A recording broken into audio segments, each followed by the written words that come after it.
Jingle bells. Oh, hello, Gordon. How are you doing? I'm all right. Nice to see you in the city centre of Glasgow. So we are. Where are we? Just West Regent Lane. Some dodgy stuff happened down there. Yeah, absolutely in the past, for sure. Welcome to episode 7 of season 4. This is our final one of the year. Yes. Unbelievable that we're getting to that point, but yeah, fabulous to be here. And we're going to a very famous establishment, aren't we? You're calling this the Christmas special. It is the Christmas special. Ho, ho, ho. Where are we going? We are standing, as we speak, outside the Pot Still, which, if you've never heard of the Pot Still, is a more than famous whiskey bar in Glasgow. My goodness, I can't wait. Gordon, what's going to happen inside this bar? Well, I'll tell you, I've just noticed that Malt of the Month is a Ben Romick 10 for £2.50 for a 35ml, so we'll see. Let's go.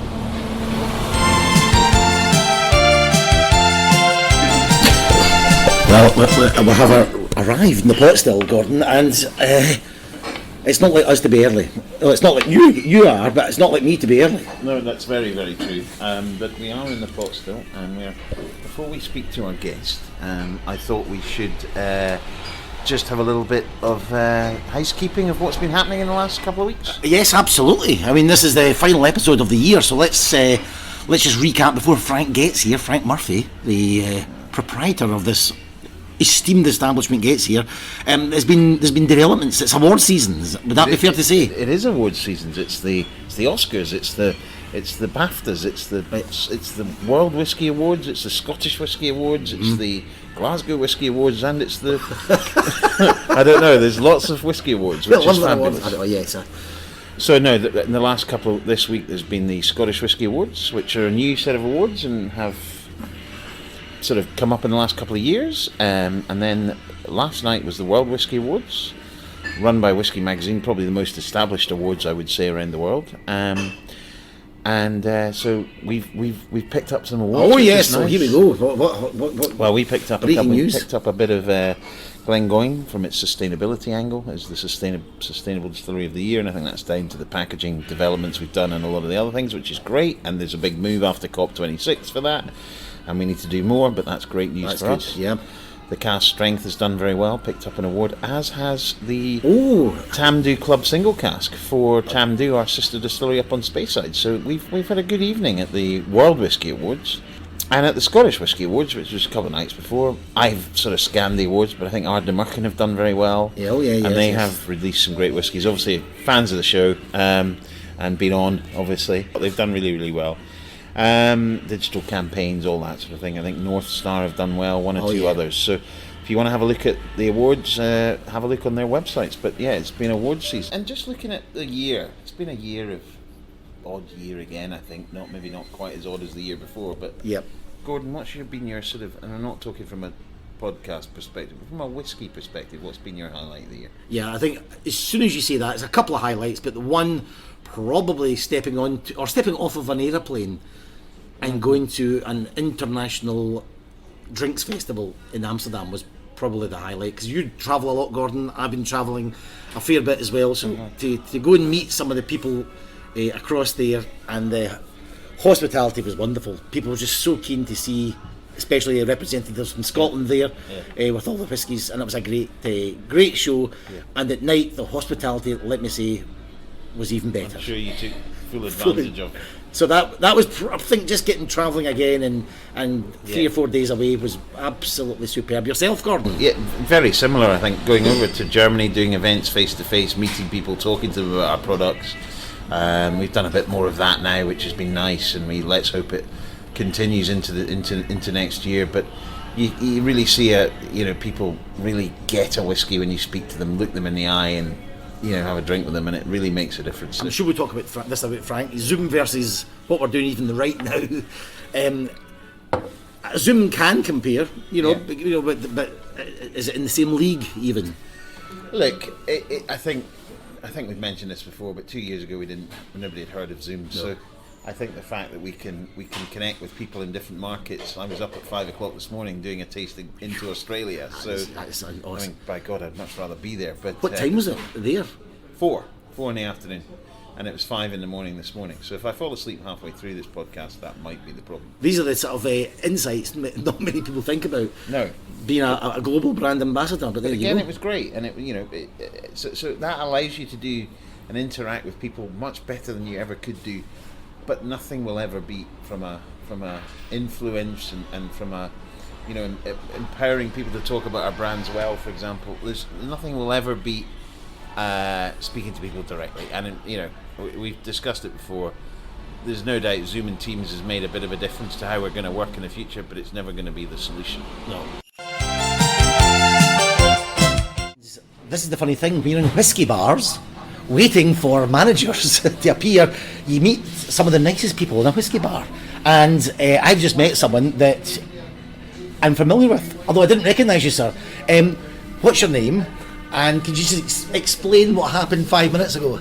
Oh, well, yeah, so we just had a plan to visit some Scottish distilleries, and we just decided to get into Pot Still, as it's a quite famous bar, and we just found someone that so we familiar and just meet that people again, as we did 2 years ago in the Birmingham Whisky Club. So that's yes. a really great coincidence. And did I remember you? Yes, I did, actually.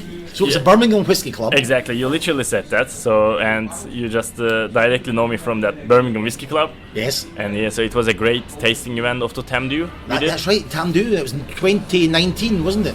Yes, yeah, exactly. So we just tasted like a 6 expression of that almost. That's right. And it was quite delicious. Night. And yeah, exactly. It was, but it was tasty as well. So yeah, that's. I just noticed that the whiskey world is also small, isn't it? It is very small. It's what, you know, not just with people that work in it, but you know, people that enjoy whiskey. You know, we sometimes see people. Yeah, exactly, meet each other. So tell me a wee bit about your whiskey journey. While we're here, when did you get into whiskey? That's not a Scottish accent. I don't know if it's a. Oh yeah, okay. A Birmingham accent either. So tell me where you're from. Yeah, sure. So I'm actually from Turkey, and I just moved to the United Kingdom like 3 years ago. And to be honest, I really liked to drink the whiskeys before I was in Turkey, but I was drinking my father's one. So after I just moved to here, so now I'm able to buy and then drink my own whiskeys, and it's really great. So because when you just grab the bottle, it has a different story. Each bottle has a different story, and it was a quite great hobby for me. And I saw you taking photographs.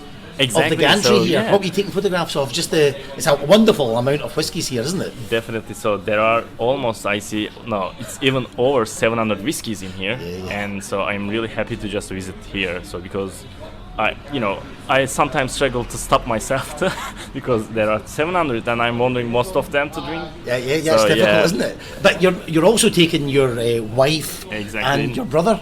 Yes, definitely. Because you're taking them on a trip. Yeah, and by the way, let's say hello. Hello, yeah, my name is Elif, and I'm a wife of Erinç. And just yesterday, my brother, just from Turkey, he has came here, and we just want to travel to Glasgow for whiskey tour. And yeah, that's all. Just a very nice coincidence with you. You like whiskey as well? Is he? Not too much. Not too much. But my husband loves it. He just likes to smell. Yeah. That's That's good. And how does the brother? What's your name, sir? Hi, my name is Furkan. Yes. Yeah, I lived in Turkey, but I visited my sister and her husband, and we wanted to visit some pubs. And what do you think of this one? Yeah, it's really perfect, and their taste as. What's this? Yes, it's so beautiful. Yeah. Oh, it's a Ben Romach, yeah, which is the malt of the month. Exactly, nice. it is, and it was a really great price, and it was really tasty. So I'm probably going to just drink one more. And where are you going? You're going on a lovely whiskey tour. Yes, definitely. So we have a 2-day whiskey distillery trip, and tomorrow we will be at Aberlour and Tullibardine. Oh yes, sir. And the day after we will be at the Glenlivet and the Glenfiddich. So we're just going to taste all of them. Oh, that's nice. But so Aberlour, Tullibardine, Glenlivet, Glenfiddich. Exactly. What a nice trip. Exactly. Wonderful. It's a taste of the delicate, the flowery, let's say. But that's lovely. And is Eric? Yes. Eric, have a lovely trip, and thank you so much for coming across with that photograph from 2019. It was a great coincidence, and we just met 2 years ago in the Birmingham Whisky Club, and then now we suddenly just entered that bar, and then in the Pot Still we just faced it again. I'll see you in 2 years' time, probably in Speyside, or maybe in Isla. Exactly. Yeah, a bar somewhere. So see you then. Exactly. Thank you. Take care. Bye bye. And well, we've just had the pie, Gordon. That was quite nice. We were discussing pies because Mr. Murphy was running a little bit late, so it gave us time to get the pie in. Absolutely superb. Fantastic pie. We'll come back to that. To enjoy the pie rather than just scoff it down. Absolutely. I did enjoy the pie, and in that time I met the people behind you there. I met in the Birmingham Whisky Club. Our friends from Turkey. Now living in Birmingham. So what a coincidence, and saying what a small world the whisky world is. Anyway, back to the world that is episode 7, which are now dubbing the Christmas special, Gordon. Christmas special with Frank Murphy. Well, do you want to do the introductions? Yes, we're joined by proprietor of a fantastic whisky bar, the Pot Still, here in Glasgow, and we're going to hear about the bar and the history of it. And I know we were talking about it actually on social recently, but great to have you here. How are you? Good to have you. Thanks very much. Thanks for coming into my pub. It's nice to see you. It's nice to see you in person. It's lovely, isn't it? Rather than a selection of pixels on a screen. That's great, absolutely great. Now this is we're here, but of course our listeners aren't. And I thought one of my little thoughts were, could you just paint a picture, both of you, of the pub? Could you describe the Pot Still to people listening to this? Why don't you go first, then I'll give you my take. I'll go first. He'll correct me. It's a cathedral to whiskey. It's a very traditional Scottish, I would say, city pub that makes great whiskey. It doesn't make great whiskey. Sorry, serves great whiskey. No, we don't make whiskey. Serves great whiskey. And for me, the key to this bar is the knowledgeable staff that get the punters the drink they want, and that's what I think is important. Right. It's a wee cathedral. It's not a big one. It's not exactly the Sagrada Familia. It's a wee corner pub in Glasgow. On a payday weekend, if 100 people are really good friends, then we can all fit in, shoulder to shoulder. So that's about as many. I mean, like you possibly physically fit more in if you started putting people in the toilets and stuff. But about 100 people's about as many. Yeah. After that, you kind of get through to get the glasses. That's about 100 people, and it's been here since 18 Canteen. The building's been here since the 1840s. It's been a pub since the late 1800s, and it's never really changed. It's just had things added to it as it's gone on. So the bit we're sitting on just now, the mezzanine, as I like to call it, was put in, I think, either late 70s, early 80s to make space for the ladies' bathrooms down the stairs, because before that there would have been no ladies' toilets, because in old pubs ladies were not expected to be in such rough house places as hostelries. Yes, and on your website this goes back to 1867, is that right? Yeah, well, I wasn't there, so I'm going to have to go in there. Yeah. Whoever done this before me, As long as we have a record of who was here, so you have a record of when the building was built, but you don't necessarily have a record of who was in it until a certain point. And I think probably the first license that was applied for it for a wine merchant would be the first official record of a tenant, and then after that became the pub called McCall's, and it was McCall's right through to 1981 when it became the Pot Still, and then it's been the Pot Still for the last 40 years this year, which is yes, there we go, yes. Kismet. So anyone who was in here when it was McCall's in the late 70s would probably recognise it a little bit different, but still recognise it, still walk in and know where the bar was, know where the gents was, and be able to kind of find their way about. Absolutely. And the awards, Gordon, we've got your sister is a legend. Hospitality Legend of the Year 2020. The Glasgow Bar Awards Best Spirits Menu in 2020. Whisky Icons Manager of the Year, Frank Murphy, 2020. Whisky Bar of the Year, 2019. And it goes on and on. Pub of the Year, AA in 2018, Gordon. Well, I mean, quite rightly, you speak to people around the world, and I do, and people go, oh, the Pot Still, when you mention Glasgow. It really is synonymous with so many people who want to come here and drink whiskey. But the other thing is there's probably more people in Stockholm know where this place is than in Strathconngo. Yeah. Because everyone will pass by. Hope Street obviously is one of the main thoroughfares through the city centre of Glasgow, so there's buses and cars and everything flying up the road, well, crawling up the road every day.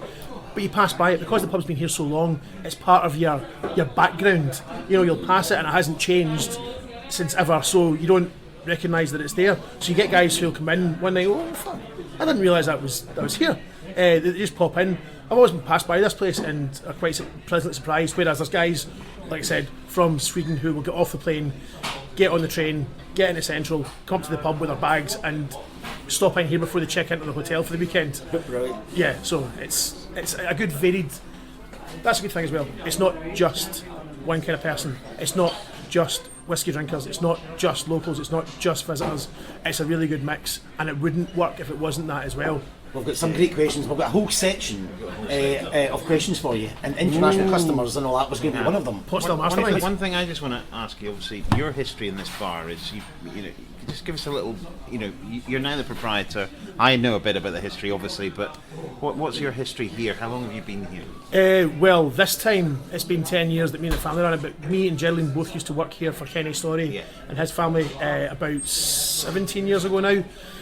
So I worked with my dad until it wasn't necessarily possible for the two of us to work together anymore, and it was beneficial to everyone concerned if I found new avenues to explore. So on the one day I went for an interview to Judy's Hotel, an interview here, and I thought I was going to want the job in Judy's and not want the job here because I wanted out of Glasgow. I thought I'll get a job in Judy's, that gets me into the corporate, but I can see if I can get a transfer to a hotel in Ireland and get away. I thought a bar in an Irish hotel must be fantastic, and I thought this is okay, I'll try it and see what it's like. So I went into Judy's, and it's basically a coffee station with a couple of beer taps.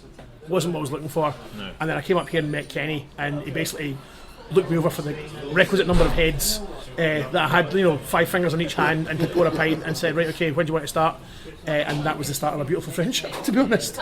So I was here for about 3.5 years. After a few months, I got my sister Geraldine in because somebody left and needed somebody else to fill in, and because my dad's had a pub since I was 5, anyone in my family and my extended family who has turned 18 at any point in that has done a shift. They know how to pour a pint and get a vodka and coke together. So the first person I went for was Geraldine when I needed someone to replace somebody else in the pub. So then she came in, and then I left after about 3.5 years, and then Geraldine got my cousin Sean in to replace me, and then Geraldine left after a while to go and run a whiskey bar in Irvine, and then Sean was here all the way until we came back 10 years ago. So there's been a Murphy here for 17 years, which was not the intention originally, but it's quite nice the way it's worked out. Absolutely. Gordon, we started the podcast talking about awards. We did. Without, Frank's here, I like your intake as well, but why so many awards? What makes you think this place so special? It wins Whisky Bar of the Year, Spirits Menu of the Year. Is it just about putting whiskies behind a bar? No, it's much more than that. You can walk into a bar that has 19,000 whiskies in it. If the people behind it don't know what they're doing, don't know how to find the right whiskey for the person that walks in, then the experience is not great. So it's not just whiskey selection, it's everything. And I think you would absolutely agree with that. Yeah, that would be here since 1981, so we're one of the first ones as well. Yeah. So there's been more time for us to win awards as well. I mean, like when John Watterson opened this place in 1981, that was a revelation. To have 300 whiskies on the bar then was a greater percentage of the total number of expressions you could buy than the 750 we have now is. So that he was, John Watson was a very interesting businessman, done a lot of firsts in Glasgow, the first no smoking pub. This place was the first place with a dress code. You weren't allowed denims in here. Burns House was the first place with a live stream into the bar of the music playing in the lounge. He was very kind of like forward thinking, and so this was one of the kind of first places to really push whiskey as something you could get engrossed in rather than something you just ordered and drank with your beer. That, and you're right. I mean, like the guys who work here now are sometimes now coming here because they want to do a turn here, and not a turn, but do a period of time here, learn and move on in the trade. The same way that chefs will try and work in a number of different kitchens to try and get the knowledge. We're getting applications there from people who want to expand their knowledge before kind of move on in the trade, and that's worked out fantastically for us. I mean, it does mean that we're losing guys that we really want to keep, but we recognise that we were lucky to get them in the first place before they moved on. So we've had guys who moved on to ambassadorial roles, we've had guys who moved on to work, be like senior tour guide at Lag now, guys who work on at Glenfiddich. So we now have this kind of like alumni, and we can to say that to people and say, if you give us a couple of years, give us 2 solid years, then there's a chance that you could find, your next stepping stone. And so in terms of, how do you have a training program? Do you have a sort of, how do you engage, if you've got somebody who's really enthusiastic about whiskey, but maybe doesn't have the wide breadth of knowledge or whatever, how do you garner that in terms of fulfilling the customer experience? So I mean, the biggest amount of training on the job. That's pretty much it. I mean, like, you're going to be getting asked questions day and night, and talking to the rest of the team you're working with will give you answers to those questions. We do try and put everyone through the John Lamond course. So John Lamond does a whisky course out of the Good Spirits Company a couple of times a year, so we'll try and get everyone on that. That's the kind of the best balance we found between every aspect of whisky without getting too in depth and without kind of loading them down with too much. But it's also, to be honest, it's more about giving the team confidence that if they've gone to this course and come back with a bit of paper that they now feel qualified before. Whereas some of the guys, when they go on their first distillery tour, they're kind of worried about going it because they don't want to let the pub down by showing themselves up as not having enough knowledge. But just by working here, they have more knowledge on whisky than 99% of the world's population, just by osmosis. So put them in John Lamond course. Any distillery trip that comes up, we are more than happy to let them go on it, help them on it. Any other things that brands and distilleries want to do, we love kind of getting our hands dirty on it. And then also, if a new whisky comes in, the first thing it does is it gets cracked open and sniffed. Not even tasted, just sniffed. Because the fun ones are the ones where you think you know what it's going to smell like, and then you open and go, oh, that's not what I thought it would be. Sniff is always the best. Aye. So it's really mostly in here. Okay. No, that's great. That's what I thought was the answer. But now, there's one thing before we move on. When we get off awards and recommendations and things like that, is that you are the 56th best restaurant in Glasgow. 56 now. You've dropped. Now you've dropped. What's happened? We checked last night. I think I pulled the tail of the lion, to be honest. That's shocking. I mean, once we got out of the top 20, I was kind of like, I wasn't bothered anymore. But that's terrible. We'll talk pies later on. That's super. The pot still pie has to be experienced.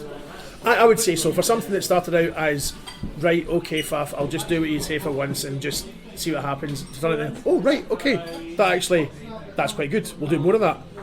That's quite meaty. Quite meaty. Black pudding, lawn sausage, haggis, potato. Boom, and a pie. Yeah. What more could you want? You can. I don't think I can do a vegan version of that, to be honest. No, I'll try, but I don't think we can make it. No, I think that would be difficult. Well, I'm going to just take you back to, you mentioned about the history of the pub. 40 years this year it's been called the Pot Still. And I just thought it's time for a wee Christmas challenge on the Christmas show. And my question to both of you, and I'll try it myself, is Frank, Murphy, if you had to start another bar and rename it, what would you call it? Because obviously they thought, let's think of a whiskey bar, got to have something connected to whiskey. And I just thought we could maybe have a wee riff about and see if we can come up with some. There's some good names around the world. There's some very good names. I know you're probably going to win this, but Grist. I quite like Grist. Grist. I'll go down to Grist. I don't know it. No, doesn't sound. What would you if you could rename this pub or open another one, and it had to be a whiskey related? The Golden Promise. There's one in Paris. The thing is, the Pot Still is a fantastic name for us who know. Yeah. Yep. So many people who come in and don't know what a pot still is. Yeah. And also because it's such a generic term, there are a number of pot stills over the place. I mean, like Whisky Exchange owns the domain name thepotstill.com because it was a whisky shop in Nottingham, I think, or Norfolk. Yeah, right. So yeah, I would probably make it something a bit more unique. I mean, like one of the ones I like most is Ushkaby in Edinburgh because that's a kind of specific spelling of it. The Spirit Safe. Oh, that's nice. That's nice. But I had one of the best well, I have a lot of ideas. Not all of them are necessarily practical, and this one would definitely cost, but I had an idea for. Went to Rockness a number of years ago, and Lochfine Whiskies had a whiskey bar up at Rockness, which was fantastic. Saved a whole lot of time for me trying to find anything decent to drink. But I thought about the idea of kind of how would you take this place on the road? You know how there's the travelling cinema that goes around the Highlands and Islands? Yes. Right. Oh. The dimensions when extended are pretty much the same as this pub. Right. Now it would cost probably about 7 figures to get the actual truck, the conversion, stock it and everything, but the name's already settled. The Not Still. But not still. That is absolutely brilliant. That's quite nice. The not still. That's a great idea. I love that idea. Crowdfunding up soon. Yes, I'm investing. I started Golden Promise, nice chain of bars. Nice barn. I quite like the Rummager, which was an I old. think that's a good one. Because that's what it was in a pot still when it was direct fires. You had to rummage the barley to stop it sticking to the side of the still. Also, you're looking for a name that guys with a Scottish accent can get round. You know, a rummager. Yeah. Get out the Rummager. You could really, I can be a bouncer on that though. And so while we're on the subject of whiskey bars, just in general, this is a fantastic whiskey bar. Love it. What's your as a publican, as an owner of a whiskey bar, which is the best other whiskey bar you've ever been to? I can't even answer for that. I mean, there's some cracking ones around the world, but there's some cracking ones in Glasgow. But yeah, Obviously, I probably spend more time in the Bon than any other whiskey bar other than Bon. that's the Bon Accord. Sorry. Another lovely whiskey bar in Glasgow. So, and enjoy going up to the Bon Accord when if I'm going somewhere else on my day off, because it's very welcoming. I feel quite comfortable in there. Obviously, because I know Paul and Thomas and the rest of the family for donkeys as well. I mean, because I worked here back in Kenny's time, I've known them for almost as long. But apart from that, where else? Well, the Lismore. I used to have a place in Partick. My dad used to have a pub actually across the road from the Lismore, and so I love the way the Lismore's been done up. Love the urinals as well. It's a nice wee touch. But also the fact it's still a pub. They just happen to be a good selection of whiskey. Also, if I'm ever at the Lismore, I go across the Dolphin because Stephen hasn't ever marketed the Dolphin as a whiskey pub, but he can't help himself. He just keeps adding bottles to it. Then in Edinburgh, like I said, Ushkebe is fantastic, but that's also because it's less well signposted. Can I just say, those who our first episode of this season was broadcast from Ushkebe, so that's a great Top and bar. tail. That's right. You start with them, finish with the pot still. It's a good selection of whiskey, good selection of beer, and the food's alright as well. For the few times I've eaten in there, eat as treating, to be honest. I like the Bow Bar because the Bow Bar is kind of like here, just the proportions are slightly different, a little bit more beer, a little less whiskey. The Cannyman's is worth a mention because you have to visit it at least once in your life. It's not necessarily somewhere that I'll be going every single time, but just to experience the Cannyman's is worthwhile. Beyond that, Black Rock. Black Rock in London was something that totally confounded my expectations and was something totally different. There's a bar. It's a lovely experience, Black Rock. I think Black Rock's very interesting. For me, I think just because it's so different, Delilah's in Chicago is an amazing whiskey bar, and Mike who runs it is a very good friend of mine, so that always stands out for me, but there are so many that I've luckily been to. You? And do you sing my Delilah at the end of a good night? No, it's a sort of like a biker's bar. And he's got pre-prohibition bourbons and things like this, and very old scotches, and it's a fantastic bar. If a Scotsman's going to sing Delilah anywhere, then it has to be the Alex Harvey version with the appropriate steps as well. I'm going to say the pot still, just to get on the right side of Frank here. What about you, Gordon? I'm going to say the pot still. Right, okay. That's lovely in here. It's really, I've met some nice friends already. How up to another Christmas challenge. True or false, Frank? On your website, you say if you come in as a stranger, you don't know much about whiskey, you will pair or introduce them to a whiskey if they give you a few bits of detail about themselves. You can pick a whiskey and generally match it to. Oh god, yeah. Right. I mean, that's a challenge. Right. That's something that kind of like gets you interested. When somebody comes in and said, right, well, I want to try whiskey, I don't have any idea what I like, then that's like Brilliant. meat and drink. For starters, they've already come in and said they want to try whiskey, so we're finishing this with a dram in their hand. So we're both agreed on this. So it's just a matter then of kind of rationaling down what we've got to something that they like. So you just have a conversation with them. I think sometimes once you go over that barrier, everything becomes a lot easier, because some people think that coming to the bar is just a transaction. I would like this, you serve me that, here's money, goodbye, that's it. But you can't have that here. It's impossible. Unless you're just coming up and getting a bottle a month for a pint of lager, or you go. And some guys do that, and that's absolutely fine. That's the regulars. Anything else, you've got to have a chat with the bartender. And some people are kind of momentarily taken aback by this idea that they've got to actually kind of interact with the person behind the bar as a human being rather than as a service droid. Love that. But once I've done that, everything's a lot easier. You ask them what they like drinking. You know, for absolutely like stick whiskey out the question. What do they like drinking? Is it wine? Is it beer? Go be honest, gin's a pain in the arse. Gin's not something that's easy to match, so we'll kind of like push that to the side and then kind of like work on other things. This is Whisky Unscripted, just to... But if they like wine, we have whiskey finished in any wine can you can manage. If they like beer, do they like a light beer, or do they like something malty and something rich? If they like something big like Guinness, they're not afraid of a big flavour, so we can put something out a bit richer. And obviously, you can also point out to them, because some people don't realise it. Have you had Jack Daniels? Yes. You've had whiskey. Have you had Baileys? Yes. You've had whiskey in a fashion. They don't realise that they've crossed the Rubicon already, and so it's all about making them comfortable with the decision that they're going to make. And then you'll bring down 3, maybe 4 bottles. I'll rephrase that. Really, we're only supposed to bring down 3 or 4 bottles. I am the world's worst for not doing that and bringing down, as many bottles as can fit my arms. But it's all about bringing it down to a choice that the customer can make.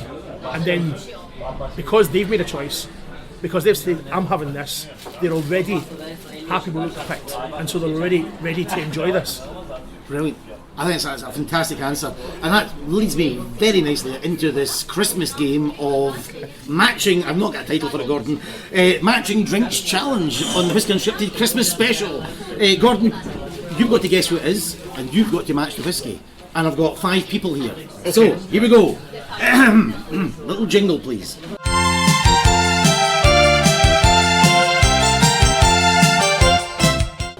Hi, I'm an actor, born November 13th, 1969 in Paisley. As well as being a Celtic fan, I'm known internationally for being the leading male. Keep his name for the end. I play tough action roles. I'm tall, I'm rugged, I can handle a drink. I played King Leonidas, Secret Service agent Mike Bannon. What whiskey would you give me as a law-abiding citizen? So what kind of whiskey would that person like?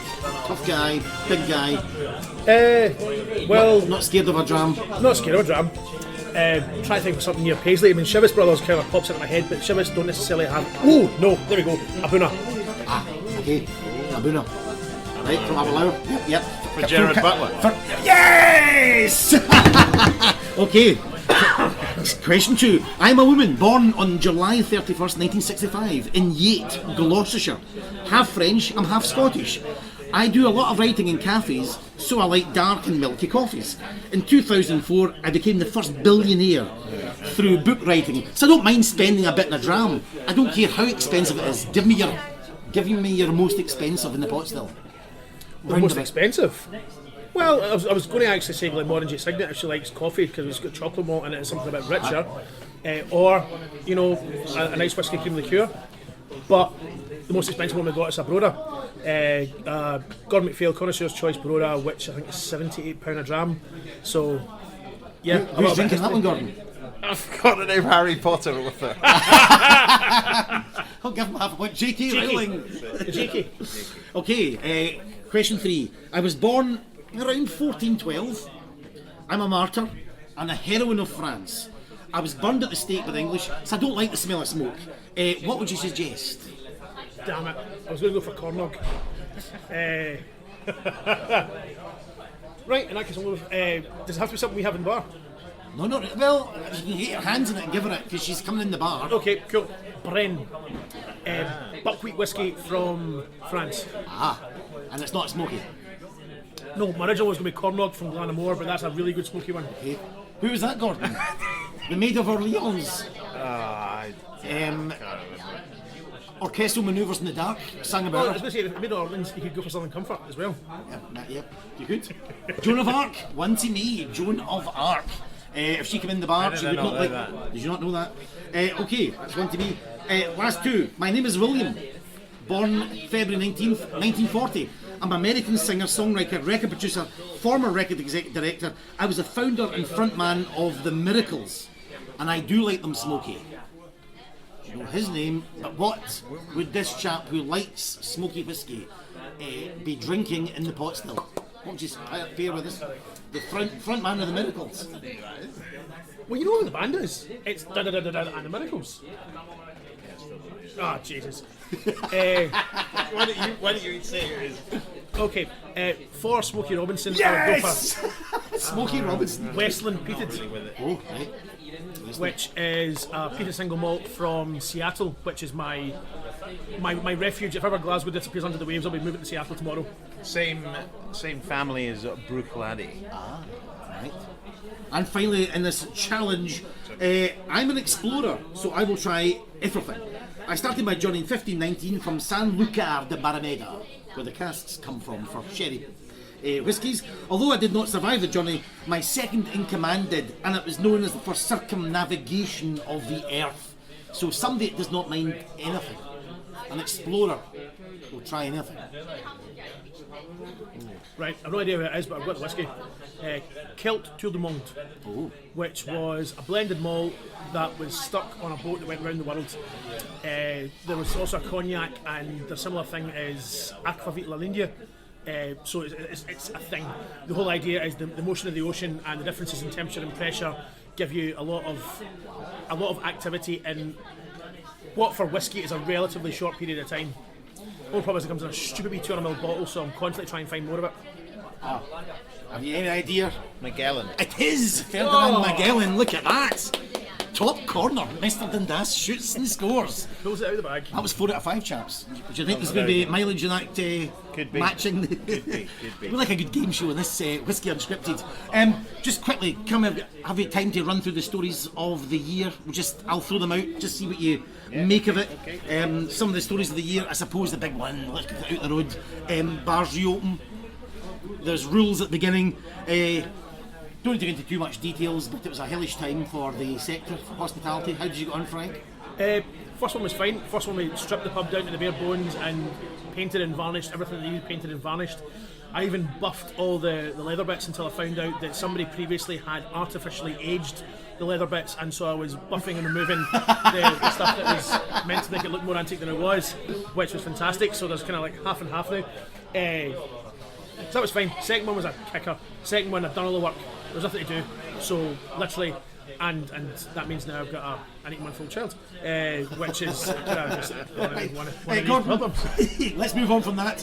Gordon, the trade war is over. Biden is elected president and immediately drops the tariffs. That was a big story for the industry. Some people say that went back 10 years. It's still the biggest market for Scotch in terms of where you would brand build. I mean, Asia could take over, but important, absolutely. And we just need to more people travelling and doing all that sort of thing. But yeah, of course it's important. Of course, you're seeing more people travelling. Yeah, exactly. But I mean, the funny thing was that the fact was that it was a trade war about planes. It was nothing to do with whiskey, and that was what was really annoying about it. It wasn't anything to do with, it's the smaller guys being a factor in big corporate government stuff, and that was the most annoying point about it. And the other thing, I'm just going to move us on quite quickly. I suppose recently we had COP26. Sustainability was everywhere. On the news. Is that important to anybody who comes in here? Do they ever go? It was talked about. It wasn't necessarily seen anywhere in Glasgow. Sustainability was not on the cards. No, the binmen were on strike. Aye. The number of detours I had to take to get past all the stuff that they'd blocked off was also not sustainable either. We got a turn. I mean, it was odd because it was really compressed. The regulars didn't come in because they didn't think they could get in or out of town. So daytimes were dead, and then night times were a bit busier. Obviously, the extra hour helped. So yeah, we done well out of it, but I'd much rather not have had it here at all, to be honest. Moving on, sorry, go on. No, carry on. Another story, I suppose it's worth mentioning. We did mention it already in the series, but Gordon MacPhail released the 80-year-old Glenlivet, the world's oldest and longest matured malt whisky. £140,000, I believe, one of the first bottles went for. I'm sure. I've never tasted it. I'm sure it's very nice. Is it worth £140,000? And I suppose the reason I put this in is worth £140,000. Well, exactly. It's like all things in life. Is a sports car worth 140? Well, if you want it, yeah, and you've got the money to pay for it, it's not a problem. If you don't, then it's not. And the reason this is in there, it's maybe part of the trend, is collectors, and that's a big part of the trend moving forward with whiskey. People want to buy it and not drink it. Yeah, Muppets. Really, it's for drinking. The best quote I ever had is that whiskey only achieves its true purpose in its destruction. Yeah, it's only by drinking it that it actually. Oh, I like that. Yeah. Oh, I like that. That should have been that. You know the guy who does the films, James Earl Jones. Oh, and his voice. His voice should Yes. do that. Morgan Freeman wouldn't be enough. No, not you enough need James base Earl for it. Jones. Yeah. Again, big story. Johnny Walker opens up in Edinburgh. The big experience rejuvenates Princess Street. It probably saved Princess Street. Yeah, I mean, like, who else is going to take over a building that big? Absolutely. You're not going to find one tenant for it, and they have spent money like it's going out of fashion in Edinburgh. If there was a spare corner somewhere, then it had a striding man on it. Everything that could possibly be branded Johnny Walker was branded Johnny Walker. One of the good things is probably Glenkinchy will do better of it, because to get to Glenkinchy without a car takes 2 buses and a fair amount of time, but I think now they're probably going to run a wee coach to Glenkinchy all the time now, so that'll actually do better than it would have. And we've been anything that promotes whiskey in my book's a good thing, so I'm liking it. Gordon, there's quite a lot of stuff. I suppose one of the highlights, Dennis Malcolm, 60 years in the industry. Yeah. And it's a big, a 1 hour film you can watch for free now that the Scotch Whisky magazine did. I mean, Dennis is one of many people who've been in this industry for many years, and he's one of the most unassuming, perfect gentlemen you'll ever meet, who has knowledge abound of this industry, and just there's not enough to say. He's a fabulous man. I've not seen the film yet, but I will very shortly. I'm looking forward to it. The best guys in the trade are us. We're just the kind of loudmouths who talk about it all the time. The best guys are the ones who, if they're standing at the end of the bar. In fact, I use guys like this as a caution to the team, because sometimes guys might be kind of inclined to just kind of like tell somebody something, just to kind of like get past it and get the sale done. And I point out that somebody like Dennis or even Dave Stewart can be standing at the bar and you wouldn't know who they were, and if you try and tell them a pile of porkies, then you're going to get found out.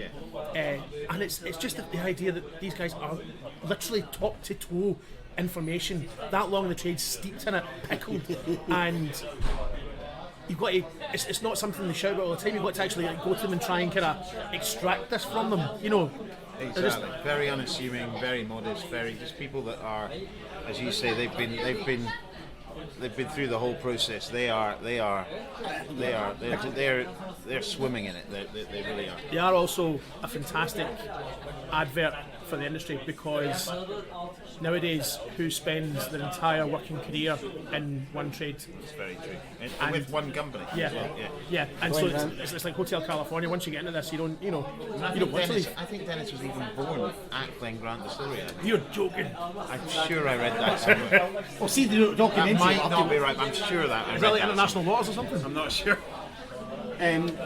Frank, we've just got I suppose the last bit on that full stop would just be the number of new distilleries getting built. That's maybe one of the stories of this year and last year. You mentioned Ardnamurchan, Ardnahoe, Lochlee. Lochlee, with new John Campbell, friend of the show's just joined Lochlee. You mentioned Lag as well. It's a couple of years maybe, but there's... Their new make is fantastic. Right, okay.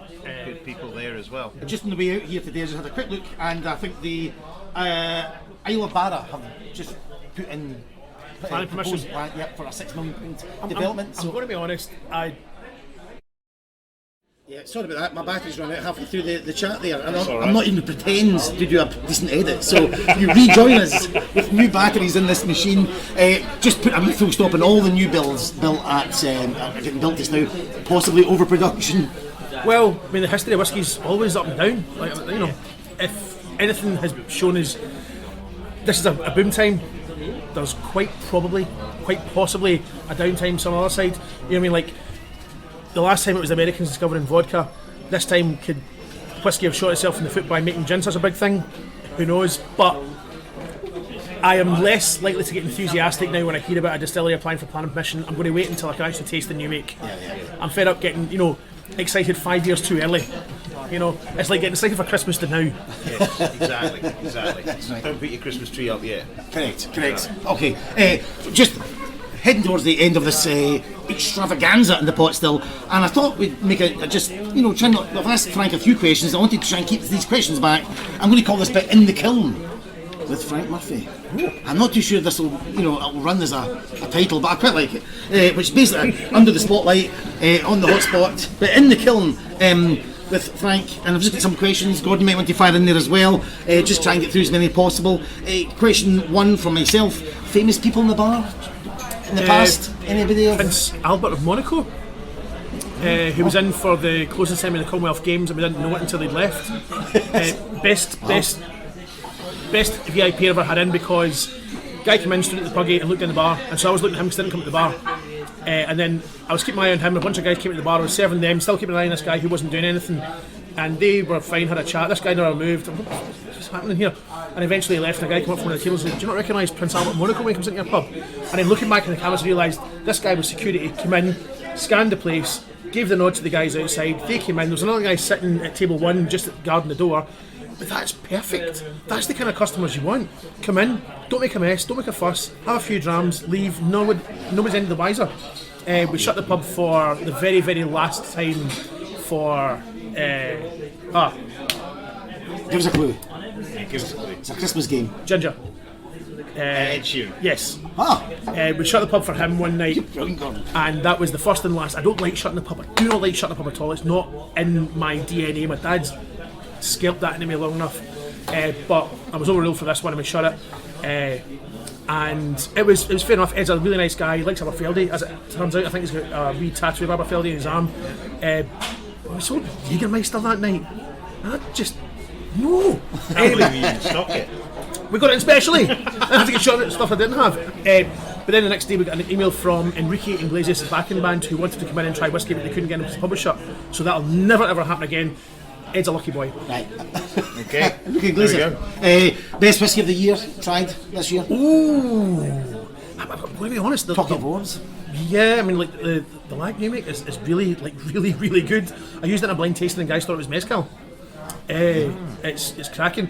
The new one, the Stogcross from Clydeside, has it's been released 3.5 weeks. We're now on our 18th bottle of it because it's been going great guns. I can't pick one. It's You can nominate a couple. I'll come back to you on that one. If one jumps out, I'll shout later on. You mentioned already every bar needs regulars. Have you got good ones here? Any shout outs to the regulars? Because that's the heart and soul of a bar. Oh, I've got to mention Alan Hall. Alan's part of the fixtures and fitness here. It was also, when we came back 10 years ago, he was one of the first people in the door on, so it was a Monday night. It was about, by the time we got everything done with the stock taker, changing the keys and signing the contracts and stuff, it was about 6:30. And we opened the doors and Alan was the first person to come in, and he came in and went, "Hi Frank, how'd you..." What? Done a triple take when he realised that we were back behind the bar, because we hadn't obviously told anyone. So yeah, he's back in. Obviously, some of the regulars haven't found their way back to us yet after this, but a lot of them have. A lot of them are just giddily happy to be back in the pub, which is fantastic. It's good to see so many of them back in, and a lot of them are daytime regulars as well, because they're in town during the day. I mean, yeah, you get the guys who are in at the weekends, but the guys come in at lunchtime and have a pint and do the crossword of your bread and butter. Films, Indiana Jones, Batman. Discuss. I've seen your social media feed. That road outside was closed. Can you explain what went on very quickly? How did it go down? Well, yeah, they shut 2 blocks of one of the main thoroughfares in Glasgow, which was just absolutely ridiculous. I'm pretty sure there's enough Georgian and Victorian architecture in Glasgow that they didn't need to shut one of the main roads. In fact, both of them shut. Renfield Street and Hope Street. It was ridiculous. The odd thing was, I was here and I had to go down. I've got a storage unit where I store some of the whiskey, and I went down to get some of that, and there was another film crew filming it. I thought, oh, Jesus, I was filming here again. No, it was something else totally different. It was another film crew filming in my storage unit place at the same time. What the hell? I need to get to my whiskey. Aye, so they could just stop me getting this. Not even Batman will stop Frank Murphy getting to the whiskey. Well, the best thing obviously was, because of that, the buses were all rerouted, and one of the big triple axle stage coaches broke down halfway through turning from West George Street onto Hope Street and blocked the whole street. So we had an impromptu beer garden outside, which was fantastic. It was actually a really nice day as well. So like, the first bunch of cops went by and said, "I take it this as my photo shoot." I had my camera with me. I went, "Yep, just taking pictures." I went, "Okay, fine." By the time the second bunch came up, they said, "Right, okay, that's enough." And, "Okay, fine, okay." But that was wonderful. Gordon, we ask you as well, and you, whiskey gifts. This is the Christmas episode. People that like whiskey deserve a gift.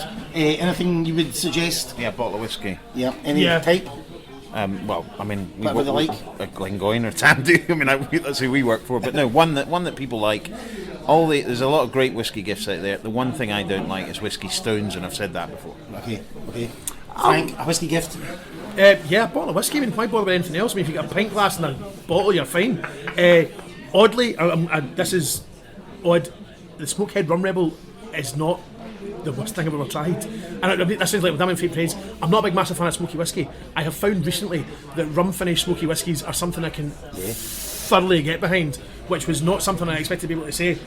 So yeah, that's from a guy who, treats smoke like garlic and Italian food. A little bit's okay, too much is, too much. Just a guess like a bottle of whiskey. There's enough Smokehead Rum Rebel. There you go. There's enough choice in this world without having to worry about accoutrements. Yeah. No, absolutely. Right, so much special. That was Frank Murphy in the kiln. Gordon, we'll come to the end of our Christmas special. Just looking forward to next year. What do you think? I think everybody just hopes things improve. I think would be from a virus perspective, and let's just hope it continues to do that, and we can get back to even more normality. That would be really good. Frank, next year? Well, just remember that all sanitizer is made from alcohol, so the more of it you put inside you, the better you get a chance of surviving this. That's exactly it. Let's do that right now. Listen, thanks very much, Frank. It's been an absolute pleasure and honour being in the Pot Still in Oak Street in Glasgow. And if you're listening to this and you're coming, like our friends at the beginning of the show, come up from Birmingham via Turkey, the brother-in-law's from... Via Turkey, you didn't say that. He just flew in a couple of days ago. They came straight That's here. a big connection. So please pop in and check it out. Thank you, Frank Murphy. Gordon the Dance, thank you. Thank you. Thanks, guys. Cheers. Slange back. And there's a nice hubbub here at the Glengoyne shop. This is the next day from the Pot Still. The teapot dram has been launched as well. So, and I've just come across this side of the shop and two gentlemen holding a couple of nice drams there. What's your name? Scott Ramsey. Scott. Ian. Ian, what have you got in your hands here? I think it's the Glengoyne 21, so it's not a bad start before our tasting. So, right, this is before the tasting. This is before the tasting. Well, welcome to Whisky Unscripted. This is the Ian McLeod podcast. In case you think he's a crazy guy jumped out at you, just whisky in general. Discuss over the week the Christmas period. What you'll be reaching for. I've got various whiskies in the house that I'll probably have a few drams of over the period. Any highlights? Yeah, I've got a Lagavulin 16. I've got a Talisker Portree that I like as well. I think those will be the two that I'll go for most. But and this is the opposite. The unless other end. This is the other end, isn't it? Yeah, it is. Yeah. I might see something in here today that takes my fancy that I might take a bottle home with. Yeah. What about yourself? Yeah, well, many moons ago I started on the Lafroig 10, so after you can drink that, you can drink anything, and I've actually got this in the house, the 21 Glengoyne, so we'll see what we pick up today. I mean, I don't think there's many bad malt whiskies. This is the beauty of this country, isn't Have it? you seen the colour of the teapot? Oh, well, I'll go and have a look in it. Oh, Jesus, is that? Look at the colour. It's like a brown leather bag, you know? That's absolutely marvellous. Well, guys, thank you very much for sharing some of your whisky chat. Cheers. Okay. Hello, your name, sir? Alan Anderson. Alan, we've just had a wee chat, Alan. You've got form with this distillery. I have, yes. Great memories, absolutely wonderful memories. This is what's great is meeting people that have got a connection to Glengoyne. Before you talk about that, congratulations, happy birthday. Thank you very much. But take us back to the early 60s. Well, I'm 69 today, and I haven't been here for 60 years, and my son's decided to give this to me as a birthday present. But when I used to come here, in between 58 and 62, my grandfather was the Customs and Excise officer, and we used to come here for our holidays. Our mother and father would come and drop us off for the school holidays and then go away. And we had all this time in the distillery, and it was wonderful. The things that we did, we just, because it was a different thing then, there were not so many people working here, I don't think. There certainly weren't any tourists. But you were just in amongst the workmen, and they were so good to us, and they just treated us, we were just wee boys, but just treated us like part of the squad. And how did they treat your grandfather? Because he lived he was a Customs and Excise officer, so he was kind of, I think they were a bit wary. Yeah, of course. A bit wary. But we were fortunate because we were really taken on by Davy McGeehee, who was the manager at the time. And he treated us like his grandchildren. And he said David McGeehee, the McGeehees are a legendary family with Glengoyne's history, because the father took over the managership of the distillery That's in right. 1900. Yeah. And then his son did it to, we think, 1966 with it. Yeah. And it was a big, we don't know much about David, so Well, paint a picture. Davy to me was the biggest man I'd ever seen in my life, with the biggest hands. He was a wonderful, but he was big, but he was soft and gentle. He was a lovely man, just lovely. And he and his wife Peggy treated us like their grandchildren. I don't think they had any children, and they were just lovely to us. And in those days, was the manager, was he Oh, he's hands-on. hands-on? He was in amongst everything. Was he? Oh, he was So there all the wasn't time. the sort of shirt and tie manager? Was that, I had a shirt and tie on, Oh, right. but he was always in amongst it. And he had these big tweed suits on, big guy with tweed suits, and he was an amazing chap. Just really. and visually, has it changed? You've first time in 60 years. Well, the house we used to stay in on holiday, which where my grandfather stayed, the custom and excise officer's house, was on by the road, and it's gone now. Yeah, of course it is. Which is a shame, because it was a really lovely house, and I have really fond memories of that. And otherwise, there's a lot more sheds or warehouses down across the road on the other side of the lowlands. But no, the process is exactly the same. The smells are the same, and that's the bit that's amazing. The mashed tun, everything is just. So it's I'll come wonderful. back to you today. Oh, The fantastic. 60 years passed in a couple of seconds. Fantastic. Amazing. Absolutely And amazing. finally, and you're going to try and look at some photographs for me, 'cause I'd love to I get will, anything you've yes. got. Brilliant. But what are you clutching? I've got a bottle of the teapot dram, Oh, hello. which has been signed by the guy who thought it all up, That's and right. I'm really looking forward to it. That's an absolute cracking drama. And What a colour. what I'm going to do is, my brother, who's a year younger than me, or 17 months younger than me, the two of us used to come here for holidays for 4 or 5 years, and I'm going to invite him up for New Year, and we're going to crack this open Okay. That's and fantastic. relive the past. I'll be thinking of you doing that. It's Aye, a wonderful, great. wonderful idea. Great. Listen, thank you so much you. for your time, and hopefully we'll catch you soon. Yeah, thank you very much. Cheers, Thank bye-bye. you. Bye. I'm dreaming of a dram. That's it. That was a wonderful way to finish there with Alan. Love the history of whiskey, especially Glengoyne, and that really fills in some blanks. But thank you to the Pot Still, thank you Big Frank, and to all the contributors on today's show. And all it is remains for me, on behalf of Gordon Dundas, who's on his travels away down south, is to say a very happy Christmas, one and all! And Whisky Unscripted will be back in the new year. Oh, yes.